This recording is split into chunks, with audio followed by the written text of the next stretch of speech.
Today we will be talking about the Battle of the Bulge, which was the last major German offensive of World War II, one of the last major battles in the European theater of the war. If Germany wanted to win the whole war, it was vital for them to achieve victory in this battle. But before we can talk about the Battle of the Bulge, we need to discuss a bit of background information. By 1942, things were going very well for Hitler. In just a little over 2 years, his forces had conquered Poland and were pushing deep into Russia. Their blitzkrieg tactics had captured France, and Hitler had set up a puppet government there. His Italian allies were in control of North Africa, which provided Hitler with many resources that were essential to his war machine. It looked like Europe was his. This made Hitler very happy. Unfortunately for him, but fortunately for the rest of the world, this didn't last. You see, Hitler made a mistake during his invasion of the Soviet Union. His forces became bogged down in the winter of 1943 and fought a long and bloody battle in Stalingrad. Hitler lost over 1 million soldiers to the fighting in the cold, and he was unable to get supplies to his men and failed to listen to his best generals. Sound like someone else we know? Napoleon made the same mistake of invading Russia in the winter of 1812, and it didn't go well for him either. Unfortunately, Hitler was too busy dreaming of a bright future for his Third Reich to look back and learn from the past. But that wasn't the only thing that went wrong for Hitler.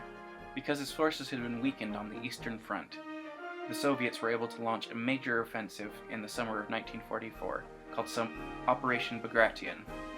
At the same time, the Western Allies were pushing through Normandy, France, following the D-Day invasions. The British had already captured all of North Africa and had begun invasion of the Italian peninsula. Hitler was facing enemies on 3 fronts. This made him very angry and very worried. He could not continue to fight like this for much longer, so he formulated a plan. Hitler's goal was to end the war quickly and neatly with the Western Allies, so that he could then focus his efforts on utterly destroying the Soviet Union. His desired outcome with the American and British forces was a treaty that would end hostilities. First, though, he needed to give them a reason to surrender. But hold on just a minute. Doesn't it seem a little odd that Hitler was equally at war with the Western Allies and the Soviets, but he sought a peace treaty with one and absolute destruction of the other? To understand this, let's take a look at Hitler's ideology. You see, Hitler viewed his war with the Soviet Union as a race war of extermination. He considered the Soviets subhuman, much like he did the Jews. In fact, to Hitler, Judaism and Bolshevism were one and the same. On the other hand, the Western Allies were of Aryan ancestry, according to Hitler, and as such could be reasoned with. While there is plenty of nasty propaganda against the Soviets, there's hardly any pertaining to the Western Allies. Back to Hitler's plan. He decided to pull his best troops and equipment from the Eastern Front to quickly deal with his enemies in the West. His SS troops were his most die-hard and ruthless fighters, and his Panzer V's were the most advanced tanks in the war. He would use both to crush the British and American militaries.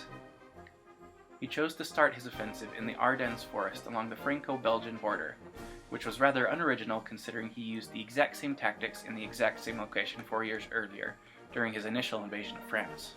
His aim this time around was to capture the Belgian port of Antwerp, through which the Allies were offloading most of their supplies. If he could capture this port, not only would he stop the flow of reinforcements, supplies, and equipment to Europe, he would also drive a wedge between the British forces in the north and the American forces in the south. On December 16, 1944, Hitler's troops exploded through the front lines, pushing a large bulge into Allied territory, from which the battle gets its name. The American forces were caught completely off guard, for they were planning on slowing down their offensive until spring brought better weather. The bulge continued to grow, and German forces were making great strides into Allied territory until they came to the Belgian town of Bastogne. Here, American troops had entrenched themselves, and the Germans were forced to take long detours around the town and through the forests, which slowed them down immensely. They could not get supplies to their advancing troops, and they quickly ran low on fuel and ammunition. As the German offensive slowed, Allies prepared their counterattack. Generals Bradley and Patton raced up from the south to relieve the troops in Bastogne, and British forces under General Montgomery coordinated an attack from the north.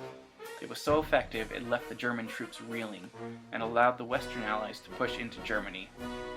While Hitler was anticipating a Western surrender, he instead lost all of his Western territory and found the Allied military in his front yard. The buffer zone he had created in the east wasn't holding up either. The Soviets took the opportunity to launch another major offensive, which pushed into Germany from the east. Hitler's Italian allies fell, and he was left facing enemies alone from all sides. Germany was being crushed. The Battle of the Bulge was the last hurrah for the German military.